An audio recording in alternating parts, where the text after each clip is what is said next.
Fala pessoal, sejam bem-vindos a mais um episódio do nosso podcast Tretas e Diálogos.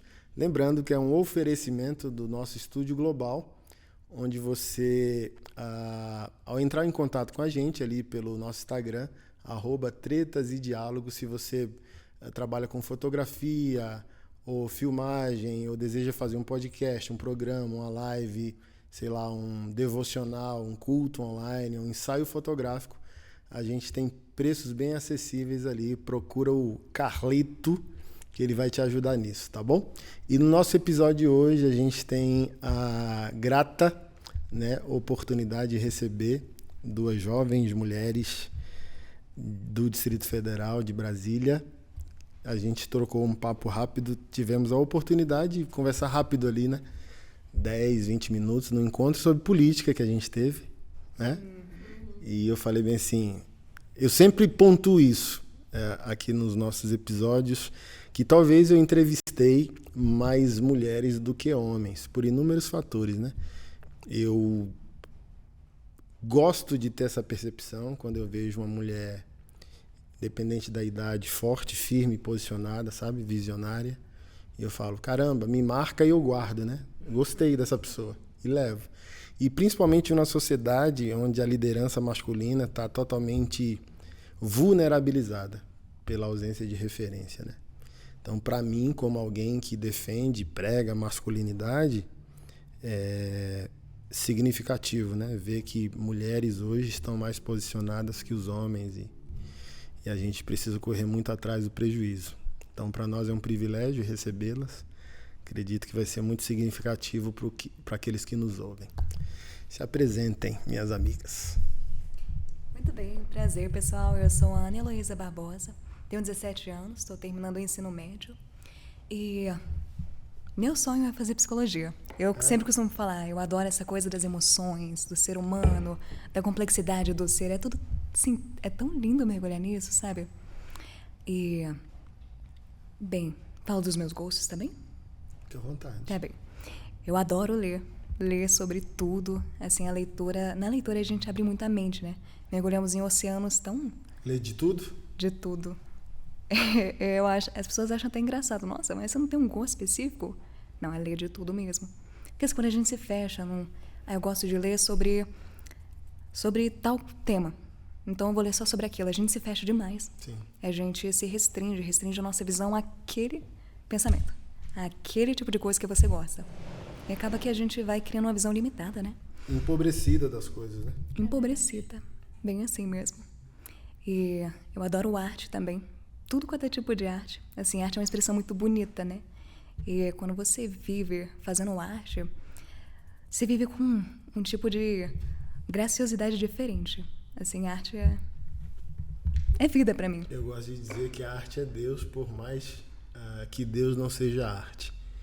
O que eu quero dizer com isso? Que a expressão inicial da arte é um impulso divino, sabe? Se o artista, ao não entender isso, não consegue dar continuidade a essa estética, o que na filosofia a gente chama de ética e estética. Então, quando o artista não consegue ver beleza e significado, aí ele não dá continuidade ao aspecto divino da arte. Por isso que, por exemplo, nossa música hoje nacional quase que majoritariamente não é bela, não é estética mais, sabe? Como a gente teve nas últimas décadas. É como se a gente, quem gosta, de arte, e principalmente por meio da música, a gente vivesse de passado.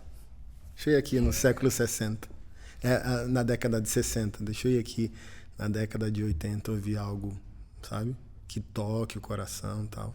Então eu gosto também, me emociona muito essa reflexão. Como pastor, o povo não me entende, porque acha que, sei lá, você é um cristão e você é um pastor e você tem que consumir dentro do seu nicho, E não consegue entender quando eu digo que a vida, ela é, sei lá, bela e divina, e o bom de cada pessoa, com fé ou sem fé, é um impulso divino, criativo, vem de Deus, sabe? Se a pessoa entende, ou se a pessoa vive ou reconhece, ó Deus, obrigado, sabe? Eu pintei esse quadro aqui porque o Senhor me deu vida. Se ele faz isso ou não, pouco importa. Mas aquele impulso inicial dele é o próprio Deus, sabe? Quando Deus cria, ele é o primeiro artista. Eu acho que Deus é zangado contra o pecado, porque eu acho ali, relato criativo de Gênesis, viu Deus que tudo que fez era muito bom. Eu acho que é o impulso do artista assim, ó. Como ficou lindo, sabe? Basicamente. Você é de Brasília mesmo? Nascido aqui? Eu sou lá de Pirinópolis, terra das cachoeiras. Olha aí. Essa minha energia veio de lá. Mas mesmo. mora lá ou mora aqui? Eu moro aqui. Legal. Saudades, né? Porque assim é chato isso, né? Você sentir que seu coração tá num lugar e você não tá nesse lugar, sabe? Sei. Você tá um pouco desconectado ali de onde você realmente veio, né? Onde você realmente queria estar. Mas enfim, o coração tá sempre lá, né? Independente de onde você esteja, o coração da sua cidade vai estar sempre com você, independente de onde você vá. Ainda, ou não? Tenho, minha família toda é de lá. Legal. Pois é. Seja bem-vinda, tá? Obrigada. Obrigada demais. Minha vez? Olá. Olá. Meu nome é Maria Luísa, eu estudo no 3º ano do ensino médio. Esse ano eu tô liderando uma célula na minha escola, uma célula cristã. Eu sonho em fazer medicina, mas eu também tenho muita vontade de viajar o mundo em missões, pregar o evangelho. Como médica? Como médica, Médicos Sem Fronteiras. Tenho muita vontade de participar também, de entrar. E acho que é basicamente isso. Que legal. Congrega em alguma igreja? Eu congrego na Igreja Legal. Internacional da Reconciliação. Você é do Movimento Sal na Terra também ou não? Eu me inscrevi para servir, mas ainda não cheguei a servir lá. Mas participa às vezes dos movimentos. Às vezes eu vou, tal. sim, gosto Legal. muito. Gosto bastante. A última vez que eu encontrei o pessoal foi em 2020. Eu acho que eu ministrei num retiro que teve. Eu gosto muito, né? Ver esse impulso ainda da juventude, que ali engloba tudo, né? Os sonhadores, os poetas, os malucos. Sim, É tipo, como podemos mudar o mundo. Eu gosto. É e muito o João legal. Paulo é maluco beleza da vida, né? Sonhadorzão. Muito, muito. Eu era do GR dele e realmente eu gosto muito da visão dele do evangelho, sabe? O jeito que ele fala, a visão que ele sempre traz pra gente, os estudos dele, eu acho muito bom também. Legal. Seja bem-vinda, tá? Obrigada. Meninas, vocês propuseram a gente ter por tema fundamental essa questão da felicidade, alma ou psique humana. Eu também gosto muito, mas eu gosto mais da psicologia junguiana. Eu gosto muito. Muito, muito, muito, muito mesmo. Algumas coisinhas de Freud. Eu gosto de Freud mais do aspecto de análise social do que pessoal, sabe? As neuroses de massa, a psicologia das massas. Eu acho... Acabei de terminar onde ele aborda a psicologia das massas e ali, nossa, eu vi os defeitos da religião naquela análise de massas, assim, ó. E vi, por exemplo, os desvios ideológicos que a gente tem, político hoje, radical de esquerda, radical de direita. Aí ele diz que é o homem de massa, né? O que a gente chama hoje de efeito manada. Ele diz o homem da massa é o homem que perdeu sua identidade e projeta sua identidade no coletivo porque não se enxerga mais como indivíduo. Então, quando o cara diz, sou lulista, sou bolsonarista, é um cara que perdeu o encontro consigo mesmo, sabe? Porque eu posso ser apoiador de Bolsonaro ou de Lula, mas eu sou o Anderson. Sabe? Sim. E eu vou chegar lá na frente e dizer, olha, mesmo que eu apoie isso, eu discordo. Mas um cara sem identidade, não. Ele é ele abraça de maneira inescrupulosa, né? Qualquer proposta de vida que possa trazer sentido à mente, à alma e à felicidade. Ele não consegue, por exemplo, nessa análise de Freud, onde que eu trago aqui para o meu exemplo e para a prática, ele não consegue ser feliz sem o radicalismo. Precisa desse radicalismo, sabe? Preciso odiar o Bolsonaro para me sentir vivo. Preciso odiar o Lula para me sentir vibrante. E ele não consegue descansar, repousar. Até uma conversa de aeroporto que eu tive com o pastor daí, o pastor Gustavo Paiva. E eu comprei a biografia do Winston Churchill por causa desse bate-papo com ele. Disse, olha, Churchill se focou tanto no seu inimigo, né, Adolf Hitler, porque entendeu que o propósito da vida dele talvez foi ser levantado como uma providência de Deus social naquela época, de ser o único cara com coragem de enfrentar um louco chamado Adolf Hitler. E quando a Segunda Guerra acabou, que Hitler tirou a própria vida, Churchill entrou em depressão. Qual a conclusão? Quando você não tem felicidade, você não descobre um amigo em comum. O que dá sentido à sua vida? Não, porque você existe para odiar alguém. E não porque você ama alguém, ou a si mesmo, ou a vida e tal. Então o cara vivia para Hitler. Hitler morreu, e agora? Eu vivo para quê? Qual o sentido da minha vida? Qual o meu nível de saúde emocional, mental, e o que é que eu consigo projetar? E acho que esse tema que vocês propuseram é relevante, porque os últimos 2 anos nos enlouqueceram. Nossa. Como sociedade.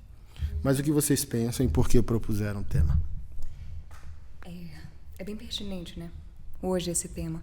Porque, assim, como o senhor já disse, né? Em detrimento de tudo que a gente viveu, que a gente está vivendo, né? Tempo de incerteza, tempo onde a gente quer colocar a nossa esperança em cima de alguma coisa. Só que tá faltando base. As pessoas não estão, assim, encontrando uma base, porque estão procurando ela no mundo. Como se... a minha felicidade vai estar aqui no mundo. Mas cadê, né? Cadê? Pandemia, pessoal ansioso. Cadê? É felicidade, né? E a gente fica colocando muita esperança nessas coisas do mundo.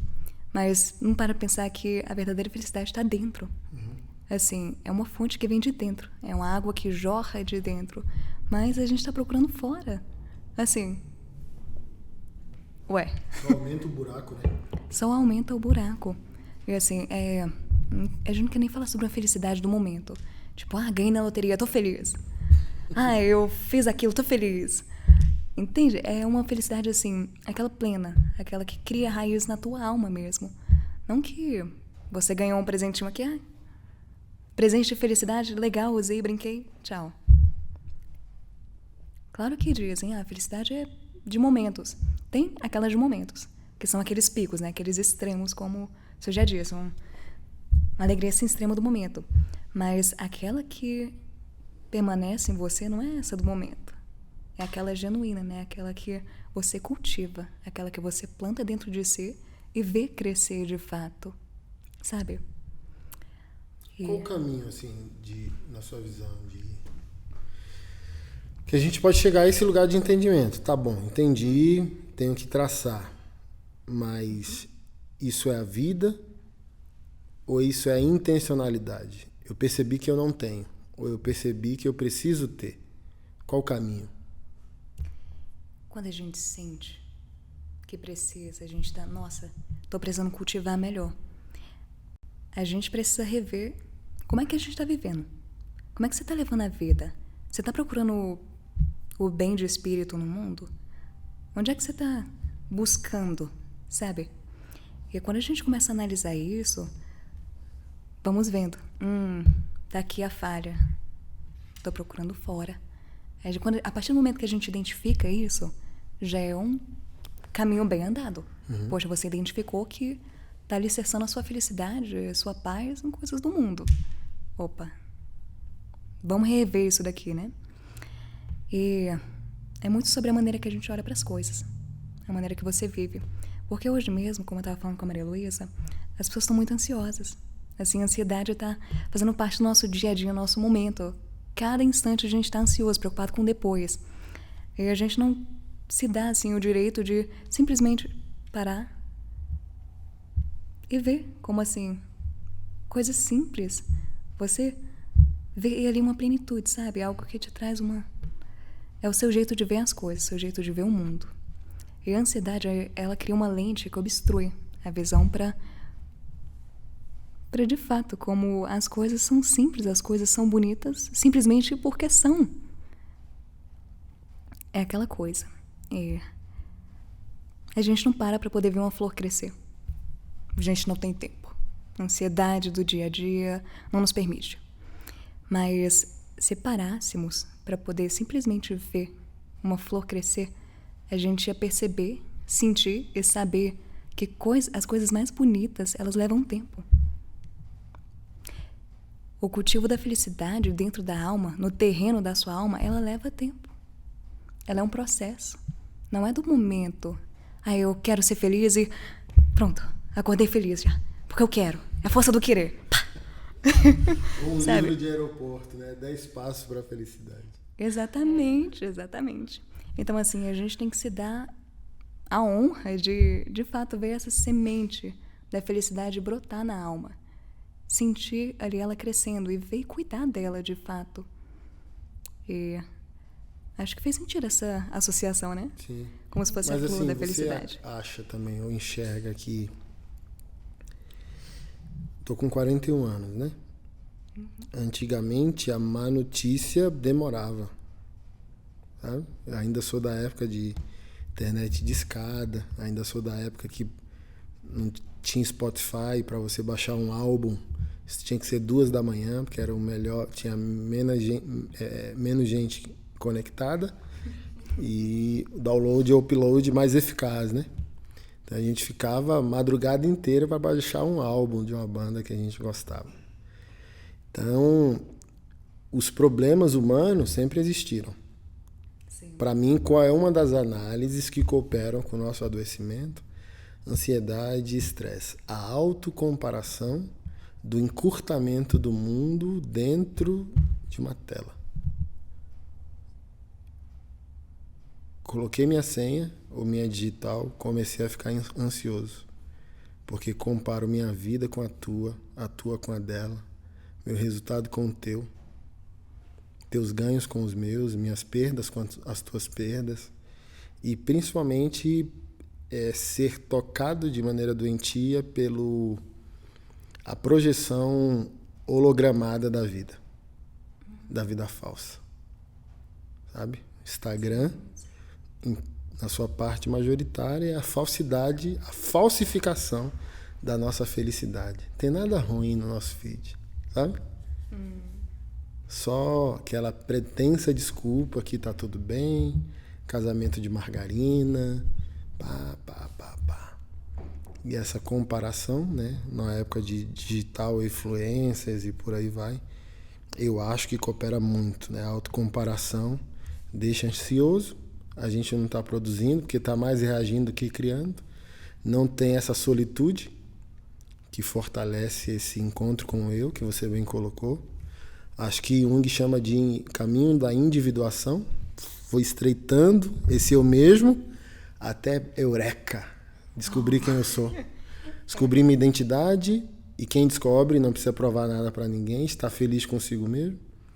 Eu falo isso na nossa igreja, o pessoal entra em pânico. Eu vivo sem vocês. Eu me amo. Então, pouco de café e meus livros eu sobrevivo. Anos sem civilização. Não porque eu odeie pessoas, mas porque eu me basto.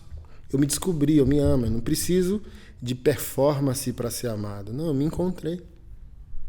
Então, se eu pudesse ter 50 horas no dia para 25 horas ser eu e os meus livros, meu Deus, como eu, sabe?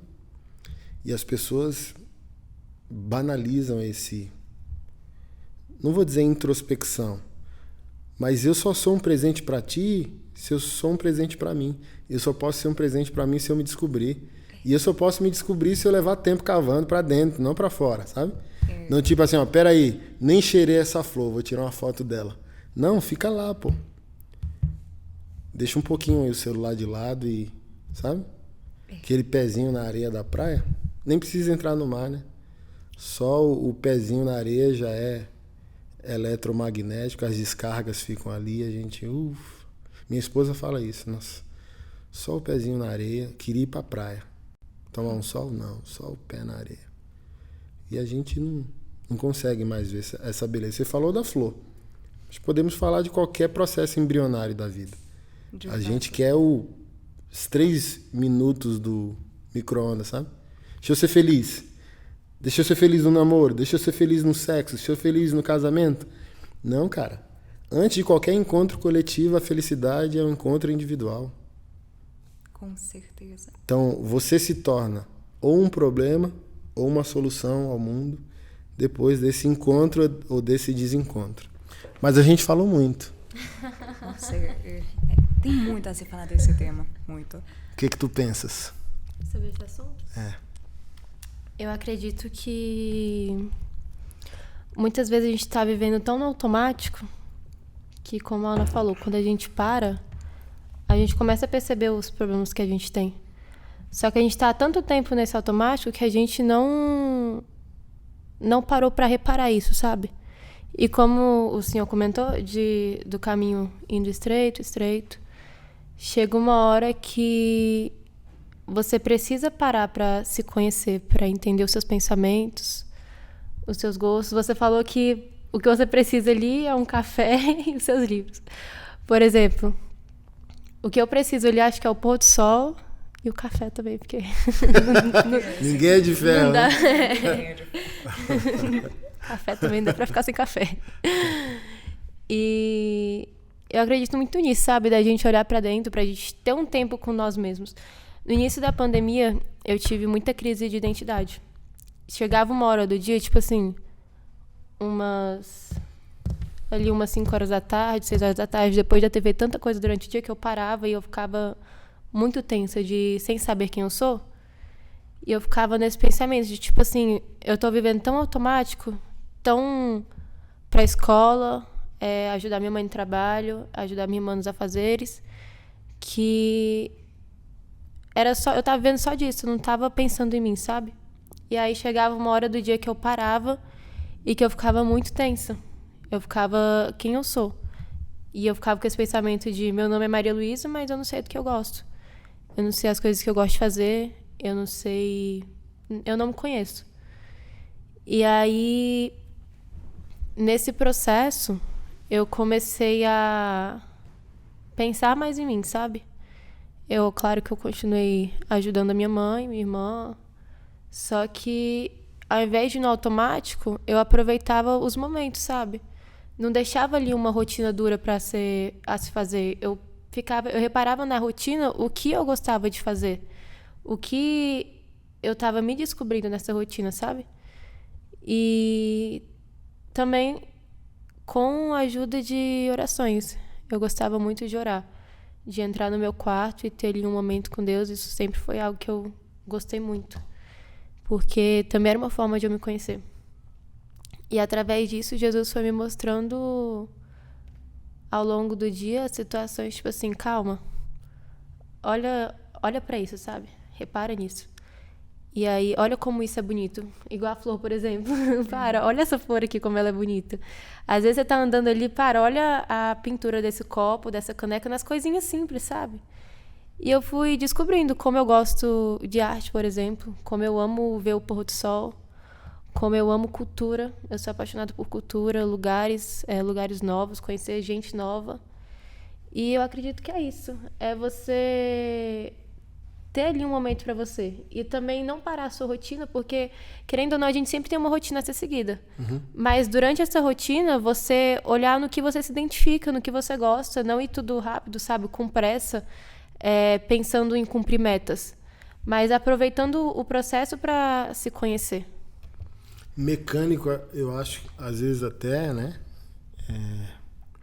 de sobrevivência, né? Quando a gente, na fase adulta, entra no casamento, tem filhos, eu acho que piora esse protocolo de dormir, acordar, trabalho, almoço, trabalho, trânsito, metrô, casa, conta, menino, igreja, e vira um limbo de autossobrevivência que você não vive mais. Eu ouvi um pastor esses dias, eu falei, meu Deus, caramba, ele fazendo análises críticas do socialismo e comunismo, em que o socialismo é bom, no que ele é pecado, no que o capitalismo é bom, no que ele é pecado. Aí uma das críticas que eu lembro que ele fez ao capitalismo é: o capitalismo se estabelece de uma maneira necessária, não existe progresso social sem livre mercado, né? Pensando no lado bom do capitalismo, né? Dos bens de consumo, e da demanda e da produção e por aí vai. Mas ele falou, ele se tornou tão feroz que ele faz todo ser humano pecar. Em que aspecto? O produtor, ao empregar pessoas, emprega a pessoa de maneira tão feroz que tira dessa pessoa a santidade de viver. Não. Acho que eu tenho um link e vou mandar para vocês lá. Eu fiquei assim, ó. Meu Deus. O que o pastor estava querendo dizer? O ser humano, inicialmente, não é criado por Deus para trabalhar. Aspas bem grande. Parece perigoso o raciocínio, né? O ser humano é criado por Deus para enxergar o belo. Do tipo assim, ó, trabalho e descanso, trabalho e contemplação. Pensamos nisso? Não. Nunca. Eu tenho que me entregar ao trabalho, crescer, prosperar, produzir, dormir, acordar, pagar conta. Menino, fralda, igreja, plano de saúde, sabe? A gente entra num limbo de autopreservação e sustentabilidade da família e da sociedade, que a gente nem entende mais o motivo de estar vivo. A gente nem vive mais. A gente não consegue ver beleza mais nas coisas, sabe? Nos pequenos processos e tal. Então, quando eu, às vezes, pregando, falo pro pessoal, o pessoal me olha com a cara de... O que esse pastor maluco tá falando, assim, de pequenas coisas emocionais, sabe? Para mim pode não ser a flor, mas, por exemplo, cara, o cheiro dos meus meninos me emociona, sabe? Então, hoje mesmo, vindo, aí o mais novo acordou, o mais velho já estava acordado, dormiu com o cachorro na cama e dá aquela olhadinha, sorriso, sabe? Você vai lá, dá um cheiro, aí o pequeno tá lá, o cheiro, sabe? Parece que tem cheiro de Deus. Aí do tipo assim, ó, pô, tem que vir pra cá, passar o dia todo produzindo, trabalhando, reunindo, encontrando pessoas, problema, advogado, podcast. Mas ainda sou grato a Deus ainda consigo agradecer por causa desse copo com água. Sabe? Tipo, assim, ó, eu não posso perder isso. Se eu beber um copo com água sem lembrar qual a fonte e ter a quem agradecer, um filósofo falando sobre os ateus, assim, o ruim de ser ateu é que você não tem a quem agradecer sobre o espetáculo da vida. Muito chato ser ateu, disse ele, sabe? Por quem eu agradeço por essa flor, por esse pôr do sol, pelo cheiro do meu bebê? A quem eu digo obrigado, porque eu sou pai, sabe? E a gente vai monstrificando. Eu posso colocar esse adoecimento que a gente teve por causa da pandemia de Covid-19, um alto índice de suicídio, não pode ser veiculado. Aumentou em 80%. Um alto índice de divórcio, acho que aumentou 70% também. Entre famílias cristãs aumentou absurdamente. Por quê? Para passar para vocês, o que vocês enxergaram mais, vocês duas, o que vocês enxergaram durante a pandemia. O que eu enxerguei da minha parte? As pessoas não se amavam, elas se toleravam. Porque qual é o maior privilégio de quem tem um encontro consigo porque teve um encontro com o belo ou com Deus? É como comunidade. Sabe? O nós somos é resultado do que eu sou. Eu preguei isso há 2 semanas, falando, sabe qual é a beleza do casamento? E a beleza da vida, da sociedade, é que tanto a sociedade, quanto o casamento, quanto a família é a expressão da trindade de Deus. Somos, façamos. Então, o que eu sou produz o que somos. Então, Deus é um, decidiu ser 3, Deus é 3, cria uma família, a família é uma, gera a comunidade, a sociedade, vai replicando beleza. Se eu me conheço, porque eu conheço a força eterna que dá sustentabilidade à nossa existência, o lado bom da pandemia é que a gente passou a se ver 24 horas por dia. Mas as pessoas descobriram que elas não se conheciam, não se amavam, se toleravam. Por quê? 6 da manhã, filho escola, Marido trabalha, esposa trabalha, o marido em casa com outro filho, se reencontravam só às 18, 19, 20 horas. Aí agora um vírus bota a gente dentro de casa, que a gente dorme junto, almoça junto, briga junto, lancha junto, janta junto, chora junto, grita junto, quebra tudo junto. E chega a um lugar dizendo, essa pessoa é um estranho. Então, do tipo assim, ó, não é o casamento que acabou. É a evidência, não é a família que separou. É a evidência que as pessoas não se conheciam individualmente. Não tinham esse lugar de descanso ou de entendimento existencial. Então, o que eu sou forma o que somos. Então, olha, o casamento acabou. Não. O casamento não estava em crise. Pessoas estavam em crise. E essas crises não conseguiram mais se encontrar. É a mesma coisa agora. Final da pandemia. As aulas presenciais voltaram. Falei para vocês aqui em off. Os índices e as notícias de violência nas escolas públicas, principalmente, estouraram. Violência, arma, agressão, depressão, suicídio para cá, ideação suicida para lá. Por quê? Porque o que eu sou forma o que somos. Então, se eu estou doente aqui, quando a gente se encontrar, eu sou uma bomba relógio. Então, minha maior dor e minha principal análise é justamente essa. As pessoas revelaram de maneira coletiva, comunitária e familiar esse desamparo existencial. Não sei quem eu sou. E agora eu vou ser descoberto.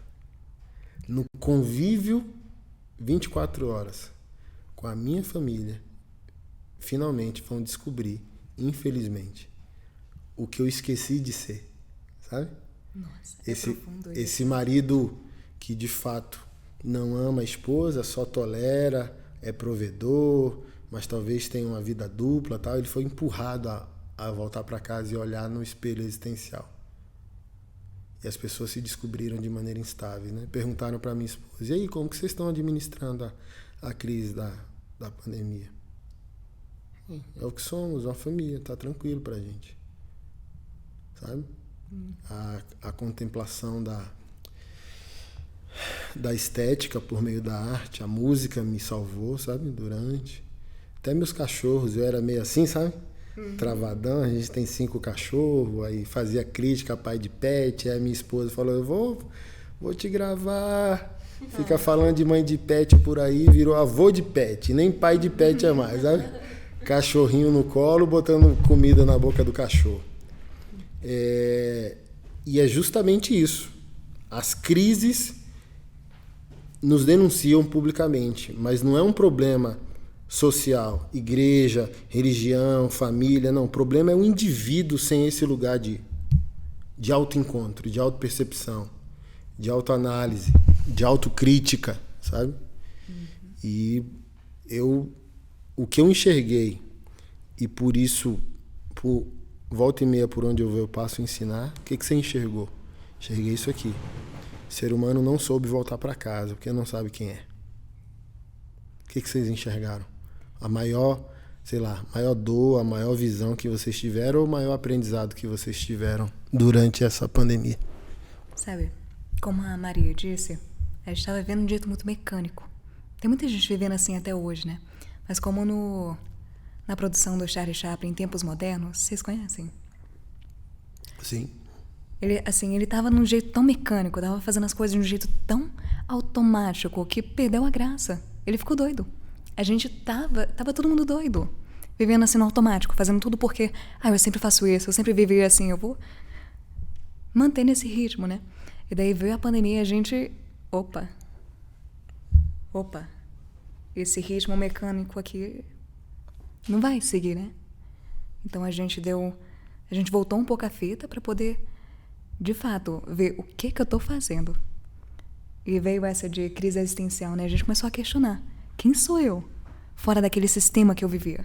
Fora daquele ritmo que eu tava vivendo. Porque a gente viu, não, eu não sou aquele ritmo. Eu não sou o ir pra escola e voltar pra casa, fazer dever. Eu não sou isso. A gente foi tendo essa oportunidade para ter um encontro muito profundo consigo. Por isso eu seja muito surto psicótico. Enlouquece. Você ficar tão dentro de si que, sabe, às vezes a gente se afoga dentro de si. Sim. Mas, enfim, casos e casos. No meu mesmo, foi muito bom. É como se, antes da pandemia, eu fosse um ser humano. Depois da pandemia, eu sou a Ana Heloísa. Agora eu sinto que eu virei gente mesmo. Caramba. Pois é, como se eu tivesse me encontrado. Porque antes eu vivia naquela coisa do sistema, né? Mecânico, tudo mecânico. Estudar a escola ali, ponto. Né? Ponto. Só que daí na pandemia eu comecei a... preciso fazer algo assim pra nutrir minha sanidade mental, né? E eu comecei pintando. Eu fui vendo que, nossa, isso daqui é legal. Isso daqui traz uma vida dentro de mim, sabe? Movimenta, me deixa feliz aqui dentro. E gostei disso, nossa, descobri algo que é parte de mim. Eu fui indo pro lado da música também, comecei a tocar violino, né? Eu fui, assim, criando um laço tão profundo com a música, e nela eu me encontrava. Na arte eu me encontro. E, enfim, o tempo foi passando e eu comecei a me desenvolver também na escrita, poesia. Então, assim, na pandemia eu virei quem eu sou hoje. E minha conexão com a família também ficou muito profunda. Minha família é grande, né? Eu tenho umas 3 irmãs. E a gente costumava ser bem distante. Tem irmão ou só irmã? É só irmã. Enfim. E hoje eu conheço, de fato, minha família. Antes éramos como estranhos dentro de uma casa. Agora somos uma família, de fato. A gente se conhece, a gente conhece o gosto do outro, a gente conhece como o outro tá agindo. Assim, que legal. Quando eu paro pra pensar, é incrível. Seus pais são casados? Eles são, sim. Legal. Raro hoje em dia, né? Achar uma família ainda estruturada. Que bom. Sim, de fato. E foi justamente também na pandemia que eu comecei a perceber, assim, o valor do agora. Tipo, o que a gente tem é um momento que você tá tendo agora. Ou seja, aproveita ele, faça o que vai te deixar feliz, o que vai te nutrir, sabe? Nutrir a sua alma, de fato. E não o que o sistema pede pra você fazer. Não o que você faz porque sempre fez. Mas o que você faz porque te faz feliz. Eu faço isso porque me alegra. Me enche de vida, né? De fato. E tá aí, né? A chavezinha da felicidade. O que eu tô fazendo com esse instante? Eu tô fazendo o que me faz feliz? Tô cumprindo só um protocolo social, né? Justamente. Eu esqueci de pontuar isso. Foi bom você falar. Eu também... obviamente que eu tenho a tendência, né? Fui diagnosticado de TDAH, eu tenho a tendência ao exagero, né? A quebra do protocolo. Mas a pandemia me forçou mais a ser verdadeiro. Eu já amava a verdade, ela tá aqui, e às vezes você entrava num alto sofrimento porque você nega essa verdade ao outro. O outro diz, é sim. Aí você fala, é sim, porque você quer ser amado, você não quer ser mal compreendido, por inúmeros motivos. E no caso meu como pastor, aí, né, eu aceito a ditadura de que eu sou sempre obrigado a dizer sim. E o que a pandemia me ensinou é que eu não mando recado, sabe? Sim, é sim? É sim, sabe? Porque eu quero dizer sim, porque faz sentido para mim naquele momento. É sim? Não, é não. Agora não. Pode ser sim quarta-feira, tá bom? Mas hoje não. Então me levou a um lugar de transparência, sabe? Muito mais eficaz, e que me traz a percepção de ser mais vívido, sabe? Estou vivo. Não estou seguindo protocolos sociais para agradar ninguém. Não que eu tenha também que desrespeitar ninguém, mas não há respeito pelo outro que não comece pelo auto-respeito. Então, assim, não quero ficar aqui no meu sofá, assistir uma série, não quero lhe ver hoje, amanhã eu quero lhe ver, hoje não, sabe? E você vai gerando o quê? Protocolos maduros de relacionamento. Às vezes os relacionamentos são rasos porque a gente não é honesto. A gente diz sim quando quer dizer não, diz não quando deveria dizer sim, porque o outro às vezes está carecido, sabe? Da nossa presença, do nosso amparo, e por aí vai. Então, é como se eu tivesse essa covardia do autorrespeito. Eu existo para o outro. Minha vocação é a vocação pública. Sou um pastor, eu devo sacrifício às pessoas, sabe? Em que nível isso me sabotou? E você? Qual o seu nome? Você tá bem aí? Tipo, tira o PR aí do início. Cadê o Anderson? Ele gosta de quê? Sabe? Então, por exemplo, em nome da religião, abrir mão, um exemplo, claro, para vocês, que eu resgatei na pandemia. Amo rock and roll, sabe? Aí eu ficava, era, sabe? Quase um hábito marginal. Não, se eu falar que eu gosto de rock and roll, os religiosos vão me odiar. Hoje, foi muito legal. Eu acho que se eu puder sintetizar o que você falou, a gente na pandemia teve que ser revirado ao avesso. É como se as horas estavam convidando você a mergulhar dentro de si. É isso, pronto. A vida em sociedade antes convidava você a estar sempre ali, né? Envolvido no que a sociedade estava promovendo, no que estava acontecendo, no ritmo. E aí você não ouvia essa voz de dentro que grita: ei, olha pra mim. Ei, mergulha aqui, vem cá. Tem muita coisa aqui pra você, vem cá. A gente não ouvia, porque... Mundo. Diga-nos. Eu acho que, como o senhor disse, a gente acabava que só se tolerava, né?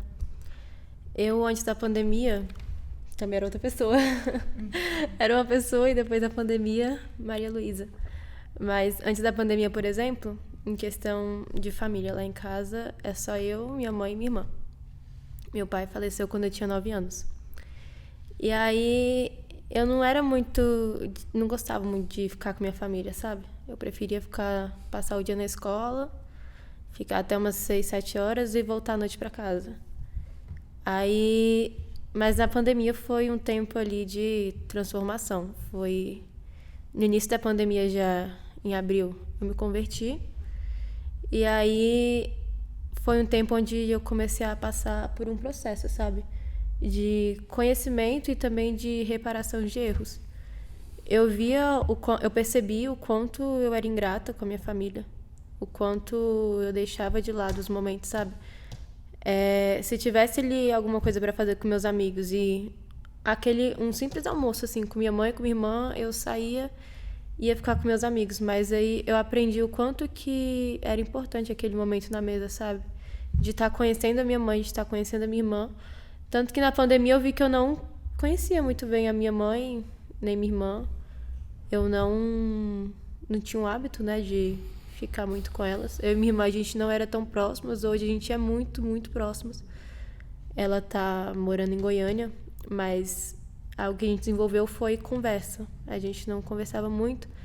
Mas agora, por exemplo, todos os dias à noite, porque minha irmã também estuda muito, então ali quando ela tem um tempo à noite, a gente liga e a gente fica horas e horas conversando, sabe? A gente aprendeu a conviver juntas, a gostar da companhia uma da outra.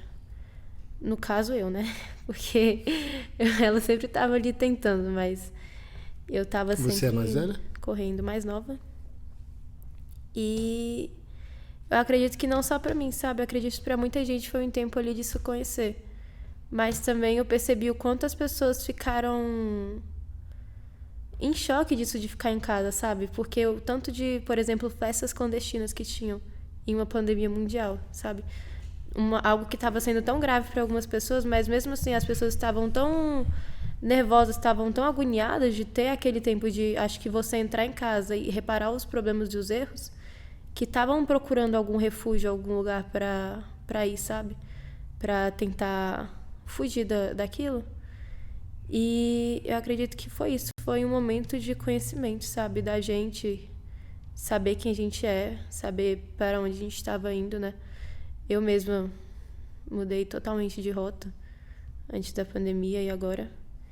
E acho que foi isso. 2020 foi um ano muito de reparação, sabe? Reconstrução. Você estava com quantos anos, 2020? Eu estava com 15.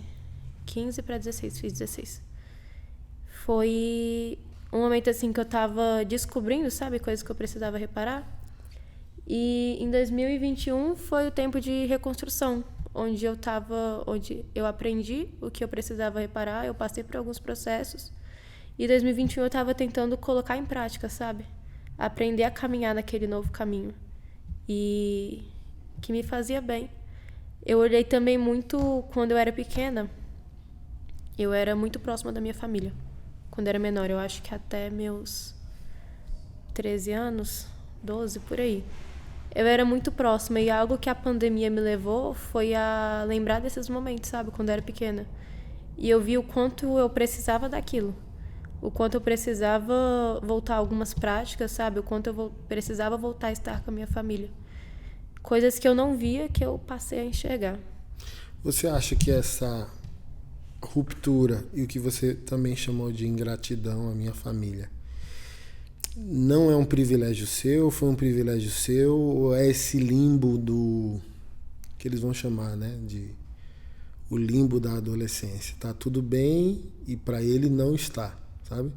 Às vezes ele tem a melhor mãe ou o melhor pai, tudo está disponível, acessível, uma viagem a 1 ano, 2, pode não ter tudo, mas não falta nada, mas de alguma maneira, né, quando a gente analisa ali o limbo da adolescência, há um impulso profético muito grande, né? Tem a crise hormonal, mas tem o que eu vejo na arte, o impulso profético, criativo, do tipo, ou eu entro numa depressão, ou eu entro numa ideologia. Eu vejo isso no artista, porque o artista perde a divindade de sua arte. Eu estou escrevendo um livro, né, chamado A Arte é Deus, Deus não é arte. Tudo começa nesse impulso que existe no limbo da adolescência, que existe no artista. Ou ele é impulsionado a reconhecer beleza em tudo. Uau, você não está vendo? Vendo o quê, cara? A flor. Tu é hippie, cara. Como assim, beleza na flor? Sabe, jogar videogame aqui. Você não viu? O que eu vi? Cara, essa estrofe aqui, ó. Ouve isso aqui, pá. Ouve essa música aqui. Como assim, cara? Sabe? Ou o sentimento profético das coisas, que é o sentimento de desordem ou de justiça. Que o adolescente tem muito. E nessa, tanto adolescente quanto artista, desconecta-se dos demais. Tem a síndrome dos 27, né, que grandes nomes, não só na música, mas na arte no geral, tiraram a própria vida, que é esse surto. Ou eu reconheço o que é belo, ou eu denuncio o que é errado, não sei o que fazer, entro numa crise de desespero, tiro minha própria vida. Então, aplicando isso na inconformidade do adolescente. Que droga! Mas às vezes está tudo bem, sabe? Aí, por exemplo, uma coisa que eu aprendi. A imaturidade, ela é sempre ingrata. Pô, tá tudo bem. Não consigo ainda ver que tá tudo bem. Aí eu preciso de uma experiência que me leve a um progresso intelectual, existencial, transcendente, espiritual. Caramba, velho. Já era bom. Sabe? Olha lá, na infância, olha lá até os 13. Caramba, preciso dessa mesa. Você acha que é isso, assim, o que ou no seu caso, ou amigos e amigas que você também viu nesse momento, nessa fase, sabe? Que se juntam porque há essa debandada, sabe? Eu não quero almoçar com a minha mãe, mas quero encontrar meus amigos. E talvez os amigos na mesma. Não quis almoçar com meu pai e vim pra cá. Porque, assim, é um impulso profético. Não, que é isso, sabe? É uma rejeição à tradição. É uma rejeição ao protocolo histórico. Não, eu quero que o mundo se exploda. Eu quero revolucionar o mundo. Eu quero, sabe, salvar todas as coisas. Eu quero salvar as baleias. Alguma coisa assim, sabe? E ninguém me ouve, ninguém me ama, ninguém me respeita, ninguém me quer. E, tem alguns, né, jovens que acordam, outros que não. E às vezes precisam passar por um dano, um trauma, uma perda, para dizer, caramba, eu tinha um bom pai. Caramba, eu tinha uma boa mãe. O que tu acha que é? O que eu percebi que aconteceu comigo foi tipo uma revolta. Porque eu percebi uma responsabilidade que eu tinha em minhas mãos, sabe? Desde pequena, eu sempre acreditei em Deus. Só que eu só fui começar a seguir depois desse processo na pandemia. Mas eu comecei a perceber uma responsabilidade. Tipo assim, você Antes, só voltando, as pessoas sempre tiveram muita facilidade de desabafar comigo. Então, eu sempre estava ali sabendo dos problemas das pessoas, sabe? Você era uma jovem madura já e vinha um peso de responsabilidade, era isso? Acho que pode ser. As pessoas sempre desabafaram muito fácil comigo. E eu sempre soube, tipo assim, cara, Deus pode resolver esse problema. Só que eu não conhecia o evangelho suficiente pra explicar isso pra aquelas pessoas, sabe? Eu só sabia que Deus era bom, que Deus existia e que Deus conseguia transformar. E aí, às vezes, eu falava pra pessoa, olha, Deus é bom, fala com Ele. Aí eu aconselhava também da minha forma. Só que aí, durante a pandemia, eu percebi como esses problemas dessas pessoas aumentaram. E ali foi vindo uma responsabilidade da minha mão de você conhece o evangelho, você tem tudo pra você tem todas as... como um leque, sabe? Cheio de informações pra você aprender e passar pra essas pessoas. Você tem ali tudo em suas mãos pra você ajudar essas pessoas, mas você tá caminhando com eles e tá indo pro mesmo lugar e tá ali escondendo uma verdade, sabe? Isso foi o que mais me incomodou. De eu saber o evangelho, saber a verdade do evangelho e não tá fazendo nada com o que eu tava sabendo. Tipo assim, saber que o evangelho cura e salva. No caso, não de conhecer a palavra, mas tipo assim, de acreditar, né? E aí eu tava vendo que eu sabia de tudo isso, que eu podia ajudar aquelas pessoas, que eu podia ver uma transformação, mas que eu não tava fazendo nada. Isso foi o que mais me impulsionou a essa transformação. Que legal. E assim, você chegou a essa metanoia de consciência de conversão durante a pandemia sozinha, amigos, como que foi? Eu tava passando por muitas crises de pânico e de ansiedade. E aí eu liguei pro Jansen. Sim. E aí eu pedi, ele era amigo da minha irmã. Eu falei, Jansen, ora por mim, porque eu não tô bem. Eu tô tremendo muito, tô com muita ansiedade. E aí ele orou por mim. E naquela hora eu senti muita, muita paz, depois da oração dele. E aí quando ele acabou, ele falou, Malu, eu tenho um time de jovens cristãos e eu acredito que você tem potencial. Se você quiser não, eu te faço o convite para você vir caminhar comigo. E aí você ora, você vê aí o que você acha e depois você entra em contato comigo. Há uns dias atrás eu tinha falado para Deus que eu queria muito alguma oportunidade, algo para eu poder caminhar com ele, sabe? Eu queria uma oportunidade de estar ali mais perto, de conhecer mais, ou eu falei que eu poderia estar andando com algumas pessoas, sabe? Que ele me aproximasse de algumas pessoas, que ele... alguma coisa, sabe? Que me levasse a caminhar mais perto, que me levasse a caminhar de verdade. E aí ele fez essa proposta, e aí eu falei sim, quero muito. Expliquei pra ele, falei minha situação, e aí depois que eu aceitei, aí foi onde eu comecei onde essa responsabilidade aumentou. E aí foi que eu comecei a estudar mais a Bíblia, estudar mais o Evangelho, ir pra igreja. Que legal. É legal ouvir essas histórias, né? Esses testemunhos. Meninas, estouramos nosso horário, tá? Obrigado pela presença de vocês. Tão rápido. Passou muito rápido. É bom, né? Tô falando, não precisa ter medo. Sim. Começou o assunto, desenrola. De fato. Fico feliz, acredito que vai edificar muitas pessoas aí, tá bom? Que seja o primeiro de muitos. Obrigado. Espero ter tocado os corações. Deus abençoe, tá bom? Obrigada. Pessoal, Deus abençoe. Obrigado de estar aqui com a gente e a gente se vê no nosso próximo episódio, tá bom? Deus abençoe. Valeu.